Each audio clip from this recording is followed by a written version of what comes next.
All right, there's a topic I've talked about before called umbrella leadership. Not a complimentary thing, by the way, for the person who is the umbrella leader. I'm going to get into that. I'm going to talk about this because it's happening everywhere in your business, in your organization, your department. It's happening in your homes, in your communities, in your churches. What is umbrella leadership? Why is it so bad? What are its roots and how do you change it?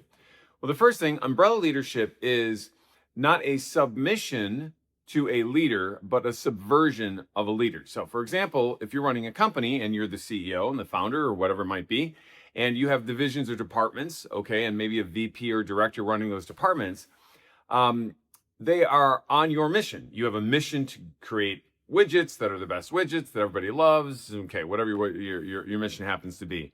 Well, to be on a submission is to be, I'm leading the financial department of this mission, so it is a submission of the overall mission. Culturally speaking, that's the same sort of thing. So the CEO will set the tone of the culture. And if he's a good CEO or she's a good CEO and it's good leadership, then that person would have a subculture within that culture in their division. Why?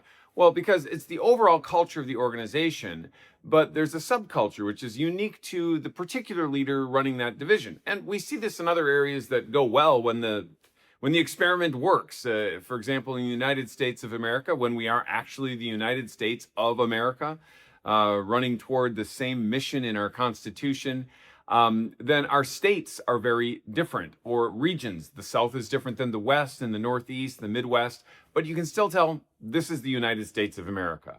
It is only when we subvert that to a degree that you seem maybe, to hate your country, or as a leader, you hate your company, or you don't like the leader, and so you are subvergent to it. You're not submissive. You don't have a submission to the overall mission.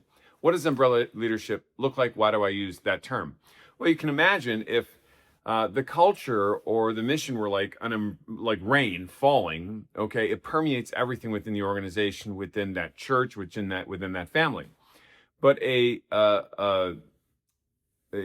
leader who does not do a good job at allowing that to permeate puts an umbrella up. And then what happens is the actual culture, the actual mission, the actual even authority of the leader itself just runs off the side of it, so that this particular person is acting like they are fully in charge. Like, my authority is the authority. Ignore the authority around us and the rest of the organization that was delivered by the person who is actually the head of the organization. Just listen to mine. So they subvert things. They undermine people in leadership roles.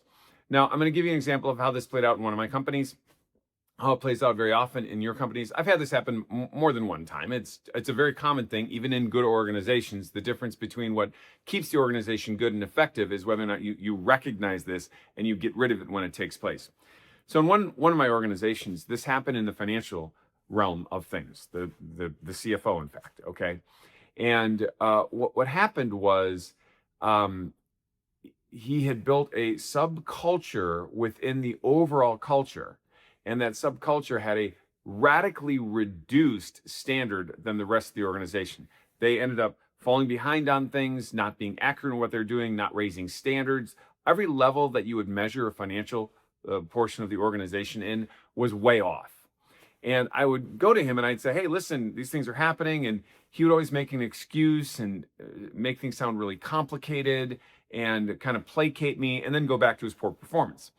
What happened was I discovered that he was literally going to his people and saying, I know Dave has this particular standard. He doesn't understand what we do though here. And because of that, you basically have my protection in not having that level of performance. I will protect you from that particular standard that Dave has that's unrealistic within the organization because he doesn't really understand what we do. And he even out loud one time said to me that he advocates for his people against me. And that was the illumination of this. Well, it tied together all sorts of things that I understood that he did that, infringed upon lack of ethics, among other things. And subsequently, I fired him, to keep it simple. And when I did, every single one of those metrics and numbers increased in performance. And the organization was healthy and excited, and the financial team was good at their job and eager and really embraced the mission. So what he did is he put this umbrella over it. He established his own culture within the organization, separate from the other culture, okay? His own mission separate from the submission of the main mission that took place. And one of the things that people almost always do when they do this is they kind of put a perceived threat or a subtle threat that if I ever left the organization, my whole team would leave. They're all loyal to me. They would all leave if I left. And they even can convince other people of that. So they'll say, hey, one thing we can't do is we can't get rid of so-and-so, because if we do, the whole team will go with him. And even smart people can be misled by this idea. Now, as it turns out, that almost never happens. The person who kind of threatens to take everyone because they're so amazing, you can clearly know that they're subverting the authority of the leader. That would be true. Secondly, they don't have loyalty themselves, because why would they even subtly put that threat out there in the first place? But what I found is that this person is usually just a fan of themselves. And most people, once they're gone, are really happy that they're gone. And even the poor, weak minions that they attract who might fully believe them are people you'd want to leave anyway. And so there's not really any damage that's done when this takes place. But let's talk about the root of this and where does this happen other places? This happens all over the place. I'll give you a spiritual example in churches. When somebody claims to be a Christian and under the authority, particularly of the Catholic Church, and the church teaches certain things, and they're dogmas and doctrines, meaning these come from God. You can't change them. And the Bible says this, and it's pretty clear. And the church and the catechism teaches exactly what that says. Some of these are hard teachings. But Jesus was, as I heard a priest recently say, wasn't very polite. He was kind and beautiful and merciful, but he didn't run around like American politeness saying, let me placate everything you're doing. I mean, he clearly said very, very deliberate things about wailing and gnashing in teeth and like massive, these are the people who will not inherit the kingdom of heaven. And, was like, listen, my mercy is for those who fear me. End of story. If you do not fear me, then you do not have my mercy. Wow, that sounds pretty hard. So you talk about these things or some of the tough teachings that really run counter to current wokeness. And people will oftentimes, even in authority in the church, say things like, yeah, no, let's tone that down a little bit. Almost as though if they were consulting with Jesus and the apostles, they would say, listen, I'm a consultant and from the modern church, I came back in time to help you. And I'm going to need you to tone it down on these things because the people just aren't ready for those. And you don't know what it's like to actually be a human being. And we like these particular sins. And culturally, I think you had it wrong. So we're just going to do some things and it's going to be like this. And they completely undermined the mission that God has set forth and the mission that the church has set forth. And they subvert it by having their old subcultural mission that doesn't resemble anything that the church looks like. Well, this can happen in a home. When you have a father that has a particular standard for his family, and his wife or one of the kids subverts that and goes to the kids and say, I know that's your father's standard, but he doesn't understand, so we're not going to have that standard. And when he's not around, I will protect you from his high standard and let you have the low standard. Now, that's very different, by the way, than when a good parent, mother or father, will advocate in a certain way, counter to how the CFO that I talked about advocated, but they would say things like, it's the son or daughter made a mistake, so I'm going to go advocate to the father of the household, my husband, and so that he can show some mercy. But that doesn't mean that they subvert the actual or thwart the actual standard that was set aside. It's just that they're putting a particular warmth to it that a woman has a very, very powerful ability to do. Likewise, this can happen with the father too. When the mother sets a standard for the kids for getting ready and the father comes in and subverts that mission because they're supposed to be in a mission together, right? It is supposed to be something they're together trying to accomplish. So whenever either one of them undermines each other, it just doesn't work. They have to be on the same page, and we see that too. So why am I talking about this? Well, what are its origins? I think it's actually good to look at the origins. Why do people behave like this? It goes back to original sin, really. When Adam and Eve were told that they could eat from any tree except for the tree of knowledge of good and evil, they chose to do it. Well, what is the knowledge of good and evil? People confuse this. They think, well, maybe it's morality. Okay, if they eat this, they will know what is right and wrong. But that's not the case. They knew what was right and wrong because they were born with rationality. And so they already had this kind of moral code wired in, which of course needs to be developed throughout life in our own brokenness here. But they were actually, fully in God's grace in the Garden of Eden. So they knew that morality. Well, what is that knowledge of goodness and evil then? It's actually to have the authority, to want the authority to determine good and evil. Okay? So, in other words, there would be a behavior, let's say in today's day and age, that the teachings of the church, by the way, which only come through Christ himself, okay, say Christ says this, the church reaffirms this is immoral behavior, you can't do that immoral behavior. But the person themselves, they want to be the judge. They want that authority. What do they want to do? They want to usurp the church. They want to usurp God and become God. That's what Adam did. He wanted to be like God.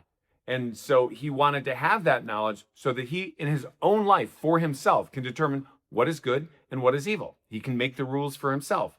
That's what he was doing. And it's really interesting what he did to do that was he listened to Eve, right? So he was not loyal to God. He was influenced by his wife, and therefore he himself wanted to be like God. Wow, that's pretty intense. So when a man in his own home knows that his kid should have a particular standard and be raised according to the virtues and the moral standards of God, but his wife wants to undermine that, and he listens, and then he allows evil to come into the home, that's a problem. So what is he doing? He's listening to his wife and creating his own moral standard, which now affects the children like original sin affects the rest of the descendants of Adam.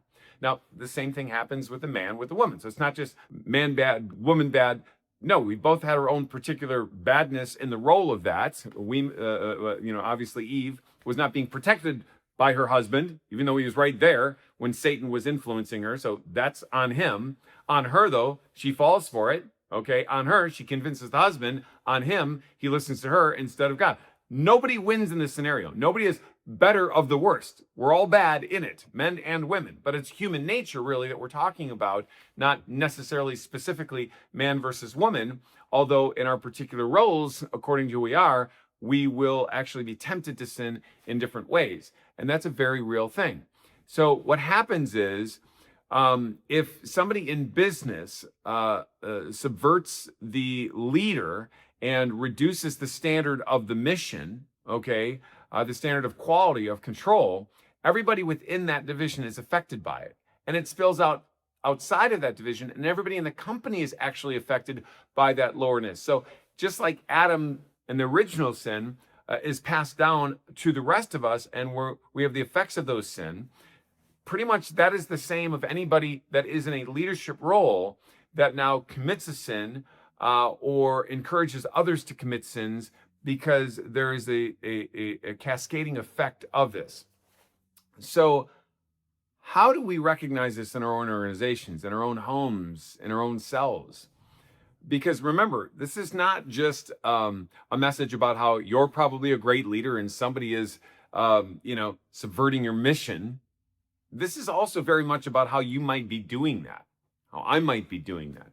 How in the world are we getting on the way? How is it that we sometimes are wanting to be God? Remember, Saint Michael, okay, was the opposite of that. Lucifer wanted to be God, but Saint Michael said, who could possibly be like God, right? And his humility made him superior over Lucifer.